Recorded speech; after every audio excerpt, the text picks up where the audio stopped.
자, 제목에 보면 우라지오 가까운 항구에서라고 되어 있는데 이게 지금 화자가 서 있는 장소야. 소위 말해 공간적 배경이라고 하죠. 자, 이 시에서 이 우라지오라고 하는 장소가 화자가 지금 서 있는 장소이지만 과거의 화자는 엄마랑 누이랑 같이 있을 때 화자가 등장해서 나오거든.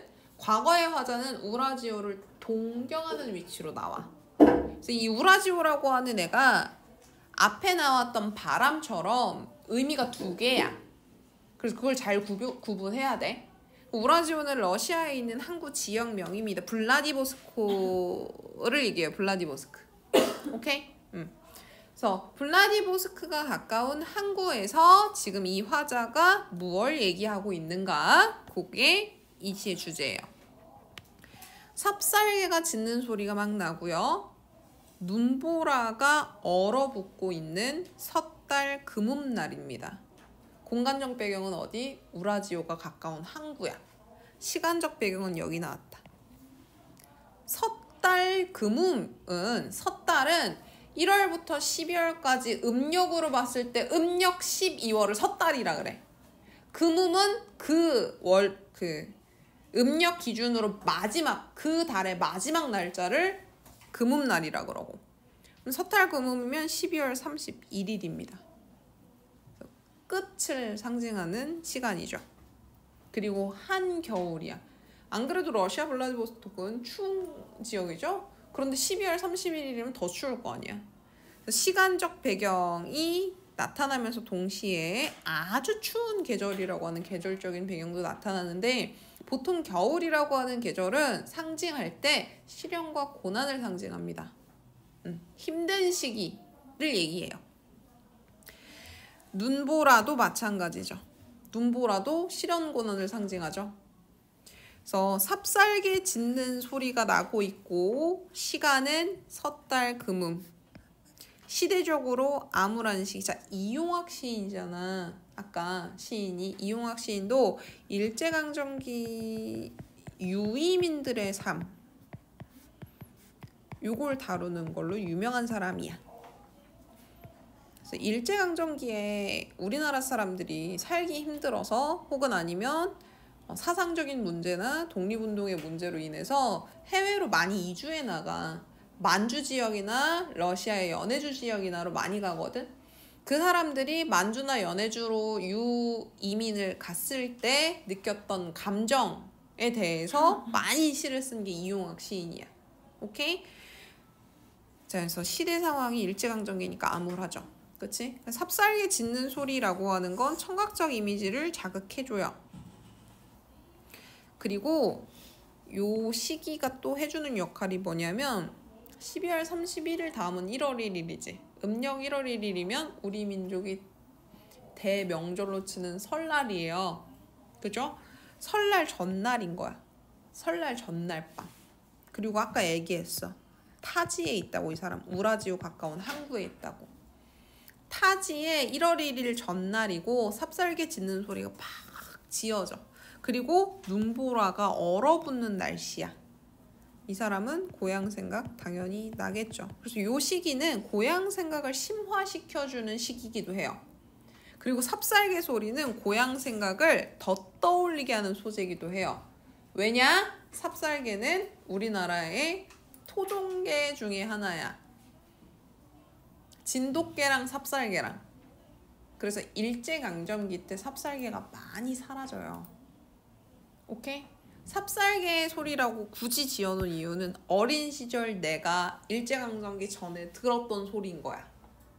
근데 그 소리가 들려. 그리고 12월 31일이야. 고향 생각을 더욱더 나게 해주는 소재들인 거지 얘네는. 타지에 추워 죽겠는 이 시기에 다음 날이 설날이고 내 귀에는 고향을 떠올리게 하는 삽살개 소리가 막 들려. 어린 시절 그 강아지들도 짖는 소리가 다르죠? 그치? 밤이 얄궂은 손을 하도 곱게 흔들길래 술을 마셔 불타는 소원이 이 부두로 왔다 해. 이 부두는 우라지오 가까운 항구를 얘기하는 거겠죠. 이 사람 섣달 금음 그리고 고향에서 나던 그 소리를 듣고 술을 마셨어요. 왜 술 마셨을까? 그리우니까. 그치? 고향에 가고 싶으니까. 그걸 이렇게 표현했어. 내 마음속에 고향에 대한 그리움이 막 피어나는 그 상황을 밤이 얄궂은 손을 곱게 흔든다라고 표현해 놓은 거야. 왜 밤 되면 감성적이 되잖아. 그래서 밤 되면 이불킥해야 되는 사건들이 종종 일어나는 경우들이 있죠. 그치? 그것처럼 밤이라고 하는 시간이 나의 감수성을 더 뒤흔든 거야. 이거 시간적 배경이기도 하고요. 밤이 손을 흔들었다 의인법 쓰인 거고요. 그리고 고향으로 돌아가고 싶어하는 그 향수가 간절하게 일어나는 그 상황을 비유적으로 표현한 겁니다. 그렇게 해서 내가 술을 마신 거야. 삽살개 짖는 소리랑 12월 31일이라고 하는 그 시기, 그래서 고향 생각이 너무나, 그리고 밤이라는 시간 때문에 그리움이 더욱더 심화돼서 이 마음을 달래겠다고 술을 마셨어. 그리고 불타는 소원으로 인해 항구로 왔습니다. 항구는 뭐가 드나드는 공간이야? 배. 잘했어. 나는 지금 러시아에 있어. 고향으로 가기 위한 수단이 배야. 그치? 이 사람은 왜 술 마시고 부두로 갔을까? 고향 가고 싶어서. 그치? 술 마시고 배 타고 고향 가고 싶으니까 온 거야. 그래서 이 불타는 소원은 뭐야? 부두로 오게 한 고향에 돌아가고 싶은 마음 때문에 온 거야. 그래서 여기는 자 다시 정리하면 고향에서 듣던 강아지 소리, 그리고 12월 31일이라고 하는 시간, 그리고 밤이라고 하는 시간 때문에 고향에 가고 싶어서 배가 지나다니는 항구로 옵니다. 걸어온 길가에 찔레 한 송이 없었대도 나의 아롱범은 자욱자욱 뉘우칠 줄 모른다. 어깨에 쌓여도 하얀 눈이 무겁지 않대. 자, 이거 상징적 시어들이 많이 쓰인 거여가지고 보통 길이라고 하는 건 사람의 인생을 상징합니다. 찔레에는 꽃이야, 꽃. 내가 지금까지 살아온 인생을 이렇게 돌이켜봤을 때 그 길가에 찔레꽃과 같은 아름다움이나 보람, 행복 이런 건 없었어도 나의 아롱범은, 아롱범이라고 하는 게 무엇인가 라고 봤더니 표범이거든? 진짜 표범이야? 이것도 상징적 시어야. 나의 아롱범, 즉 화자 자신을 얘기합니다. 자신의 생각이라던가 자신의 사유라던가 자신의 자존감 이런 것들을 뜻하는 거야. 이 아롱범은 자옥자옥은 발자국이 자옥자옥 났다 할 때 그 자옥이야. 자국자국 이렇게 생각하면 돼. 자국이라고 하는 건 삶의 발자취를 얘기해요. 지나온 삶의 흔적을 얘기해. 그 흔적을 뉘우칠 줄 모른다. 자기 삶에 대해 얘기해. 걸어온 길가를 쭉 봤을 때 보람은 없었고 행복도 없었지만 나는 삶의 흔적을 뉘우치지 않아. 후회하지 않아. 열심히 살아왔어. 어깨에 쌓이는 하얀 눈도 무겁지 않아. 눈은 시련고난을 상징하는 애입니다. 어깨에 쌓이면, 시련고난이 어깨에 쌓이면 무거워야지. 근데 견딜 수 있대. 힘들어도 상관없대. 꽃이 없어도 괜찮대. 그런데 고향은 그리운 거지. 철없는 누이 고수머리랑 어루만지며 우라지오의 이야기를 캐고 싶던 밤이면 울어머니인 서투른 마오지말도 들려주셨지. 조름조름 귀 밝히는 누이 잠들 때까지, 등불이 깜빡 저절로 눈 감을 때까지. 자, 요거는 과거 회상이에요. 우라지오 항구에 고향이 그리워서 왔지. 그러면서 지나온 삶을 쭉 생각해봐. 힘들었어. 하지만 못 견딜 정도는 아니야. 내 삶에 꽃 한 송이 피지 않았지만 후회하지 않아. 잘 살고 있다. 그치? 이대로 잘 견딜 수 있어. 그런데 과거는 떠오르죠. 자, 철없는 누이 하면 누나야, 누나. 고수머리는 헤어스타일인데 지금으로 따지면 투블럭 같은 거예요. 선생님 누인데 어떻게 투블럭 그래요? 옛날 사람들은 이렇게 단발머리여도 밑을 이렇게 바리가로 밀었어. 그런 머리 스타일이야. 그래서 이 고수머리를 누이 머리를 만지면서 엄마한테 물어보는 거야. 우라지오는 어떤 곳이야? 이렇게. 자, 어린 시절 회상을 할 때 우라지오는 어떤 공간이냐면 동경의 대상인 공간이야. 왜? 실제로 이주하기 전에는 만주나 연해주로 이주하면 먹고 살기 편할 줄 알았거든. 그러니까 엄마한테 얘기하지. 엄마 우라지오에 가면 잘 살 수 있다는데 우라지오는 어디야? 엄마 만주 가면 잘 살 수 있다는데 만주가 어디야? 이렇게 막 물어보는 거야. 그래서 자기는 그 동경의 장소였던 우라지오에 온 거지 현재. 그러고 길가에 꽃 한 송이 없는 삶을 살았어. 그리고 시련고난 견디고 살고 있는 거지. 근데 이 현재 우라지오에서 난 다시 고향으로 가고 싶지만 갈 수 있어? 없어? 없는 거야. 그러니까 그리워하고 있는 거고. 그래서 우라지오 이미 그 의미가 두 개라고. 어린 시절 회상 공간에서 우라지오는 내가 가고자 하는 동경의 대상이야. 근데 현재 난 지금 우라지오 항구에 있어. 블라디보스토크 근처 항구에 있지. 현재는 뭐야? 고향을 그리워하는 공간이고. 알겠죠? 우러머니는 서투른 마오지만 러시아어입니다. 러시아어도 들려주셨지. 조름조름 귀 밝히는 누이가 잠들 때까정, 등불이 깜빡 저절로 눈 감을 때까정. 그래서 우리가 까무룩 잠들 때까지 엄마는 늦은 밤까지도 아이들한테 러시아 얘기 해주셨던 거고요. 조름조름 귀 밝히는 누이가 잠들 때까정 반복하고 있고, 등불이 깜빡 저절로 눈 감을 때까정 해서 이 두 개는 시간의 경과를 이렇게 표현해 놓은 거고요. 뭐뭐 할 때까정 해가지고 문장 구조 반복합니다. 문장 구조 반복해서 오늘 형성하고 있고, 자, 등불이 저절로 눈을 감는데 화류법. 등불은 사람이 아니죠. 근데 눈 감는데요. 동물처럼 살아있는 것처럼 비유해놨습니다. 깜빡 의태어. 다시 내게로 헤어드는 어머니 입김이 무지개처럼 어질다. 그래서 자, 어머니의 입김은 현재는 없어요. 그치? 과거 회상을 하면서 떠오르는 감각이야.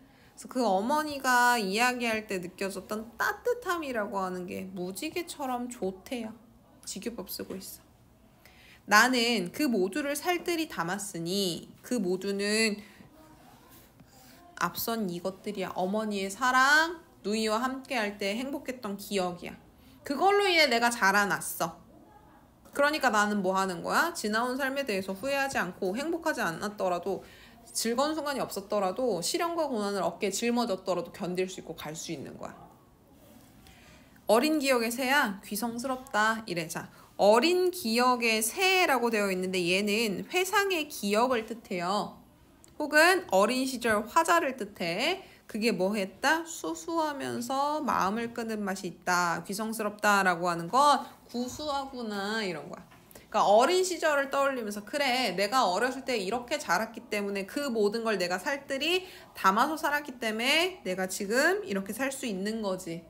내 어린 시절의 기억이라고 하는 것 정말 소중하구나 이런 뜻이야. 거사리지 말고 마음의 은줄에 작은 날개를 털어라 이래. 이 새가 회상의 기억이라 그랬지. 이 새한테 뭐라 그래? 날개를 털어라, 날개를 펼치라 그래. 그러니까 회상은 멈추지 말고 계속되라 라는 거죠. 그래서 거사리다라고 하는 건 긴 물건이 빙빙빙빙빙빙빙빙빙 이렇게 포개져 있는 건데 그렇게 하지 말고 자신의 뜻을 팍 펼쳐라 라고 해놓는 거지.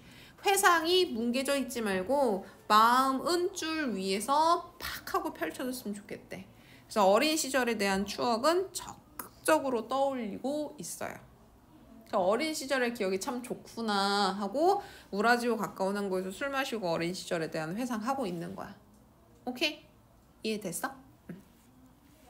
근데 자, 항구는 왜 갔다고? 고향 가고 싶어서 갔지. 배 타고 갈 수 있는 공간이 고향이잖아. 근데 지금 이 항구에는 드나드는 배가 하나도 없어요. 고향에 갈 수 없는 절망적 현실을 상징하는 겁니다. 고향에 가고 싶어. 어린 기억도 참 좋아. 근데 고향엔 갈 수 없죠. 부두에 호젓선 나는 맷비둘기가 아니건만 날고 싶어. 날고 싶어. 호젓하다, 고요하다 이런 뜻이야. 쓸쓸하다, 외롭다. 쓸쓸하고 외롭게 부두에 호젓하게 서 있는 나는 맷비둘기가 아니래. 자, 맷비둘기는 날개가 달려있고 자유롭기 때문에 자기가 가고 싶은 공간 마음대로 가죠. 근데 나는 갈 수 있어, 없어? 못 간다는 거야. 타지에서 고향을 그리워하지만 고향으로는 갈 수가 없어요. 그래서 화자의 소망을 환기 떠올리게 하는 대상이기도 하고 화자가 부러워하는 대상이기도 하고 동시에 화자랑 대비되는 소재가 맷비둘기다. 오케이? 나는 날고 싶어요. 맷비둘기처럼. 근데 못 날지. 머리에 어슴풀에 그려진 그곳. 자, 여기서 그곳은 고향입니다. 왜 고향이 어슴풀에 아니야? 떠나온 지 오래됐으니까 그런 거야. 우라지오의 바다는 얼음이 두텁다. 자, 우라지오 항구에 배가 드날들지 않는 이유예요. 러시아 춥지? 항구가 얼어. 그럼 저길 지나가려면 쇄빙선이 필요하거든. 쇄빙선이라고 하는 게 저 시기에 많이 있었겠니? 그래서 이래에서 배가 드나들지 않아. 그리고 얘는 실제적인 상황을 얘기하기도 하겠지만 그때 당시에 사회적인 상황, 시대적 상황을 얘기해주기도 해요. 시대적 상황으로 봤을 때 일제강점기에 조선을 떠나왔던 이주민들이 그 해방이 되기 전까지 일본으로 돌아가는 게 수월했겠니? 그치? 그렇지 않았겠죠. 그래서 얘는 고향으로 갈 수 없는 절망적 현실을 상징하는 표현입니다. 등대와 나와 서로 속삭일 수 없는 생각에 잠기고. 자, 등대는 맷비둘기랑은 반대야. 맷비둘기는 자유롭지. 등대는 우라지오 항구에 딱 박혀서 갈 수 있어, 없어? 없는 애야. 어딘가를 바라보고 바다 쪽을 바라보지만 못 움직이는 애라고. 나랑 동일시되는 대상이야. 근데 얘들아, 나랑 동일시되는 대상이라 그래서 내가 마음 터놓고 이야기할 수 있어? 못해. 그래서 서로 속삭일 수 없는 생각에 잠긴다. 그래서 나랑 비슷한 존재들끼리도 소통이 불가능한 공간이에요, 여기는. 그러니까 외로움과 쓸쓸함이 심화되는 공간이고. 밤은 얄팍한 꿈을 끝없이 괴인다. 그래서 이 밤이라고 하는 애가 이 꿈을 내 머릿속에 계속 고이게 해. 근데 보세요. 꿈은 얄팍하대요. 여기서 꿈은 뭐야? 고향을 가고 싶어하는 마음이겠지. 고향을 가고 싶어하는 마음은 힘이 없어. 근데 현실은 두텁지. 그지? 그래서 가고 싶은 얄팍한 마음과 두꺼운 얼음은 대비되고 있어요. 그래서 더 가기 힘든 거야. 가도 오도 못할 우라지오. 가지도 못하고 오지도 못하고. 즉 여기서 온다라고 하는 건 물리적인 건 아닙니다. 이미 우라지오에 있으니까요. 여기서 온다라고 하는 건 마음의 정착인 거야. 가는 건 고향으로 가는 거. 고향으로 가지도 못하고 고향으로 가는 꿈을 포기할 수도 없어. 우라지오 완전히 정착해야지 이런 생각도 못해. 그런 처지를 나타내고 있는 표현이고 우라지오에서 명사로 시행 종결, 시상 종결하고 있습니다.